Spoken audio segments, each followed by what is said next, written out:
In the early days of commercial aviation, one name stood above all others: Pan Am World Airways, better known as Pan Am.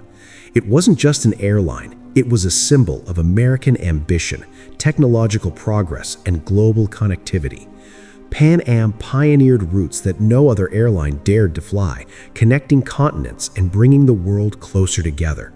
But behind its glamorous image and iconic blue globe logo, Pan Am's story was also one of financial struggles, political pressures, and changing times that eventually led to its downfall.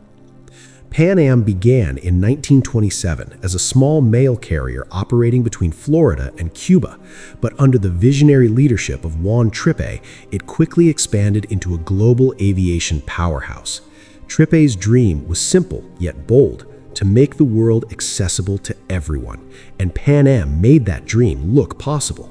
The airline launched the first commercial transatlantic flight, the first round-the-world routes, and even helped develop the Boeing 707, which ushered in the jet age.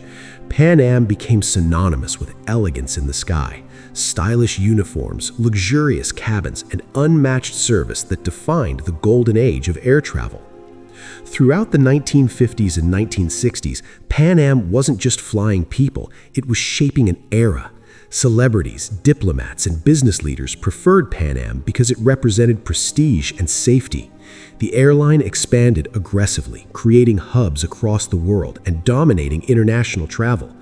It was during this time that Pan Am introduced the jumbo jet era by becoming the first customer of the Boeing 747. These massive aircraft transformed long-distance travel, allowing more passengers to fly farther than ever before. For a while, it seemed like Pan Am was unstoppable. But success brought challenges. Pan Am expanded too fast and spent too much, especially on its fleet of 747s. When the oil crisis of the 1970s hit, fuel prices skyrocketed and the airline's operating costs soared. At the same time, the U.S. government deregulated the airline industry, allowing competitors to enter routes previously dominated by Pan Am. Unlike other airlines, Pan Am lacked a strong domestic network, which meant it couldn't feed passengers into its international flights. Competitors gained ground quickly, and Pan Am struggled to adapt. The 1980s brought even more trouble. Rising debts, labor disputes, and increasing competition weakened the airline further. In an attempt to survive, Pan Am sold some of its most valuable assets, including its Pacific routes and its iconic New York terminal at JFK Airport. Each sale bought a little more time, but weakened the foundation of the company. Then, in December 1988, tragedy struck when Pan Am Flight 138 was destroyed over Lockerbie, Scotland, in a terrorist bombing.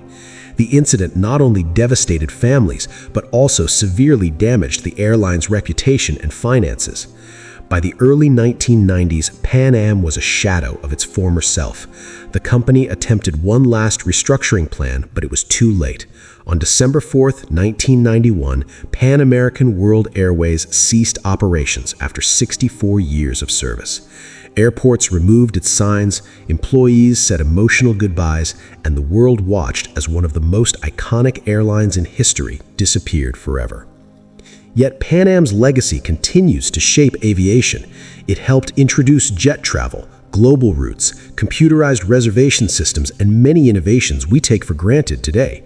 Pan Am showed the world what air travel could be: exciting, modern, and filled with possibility.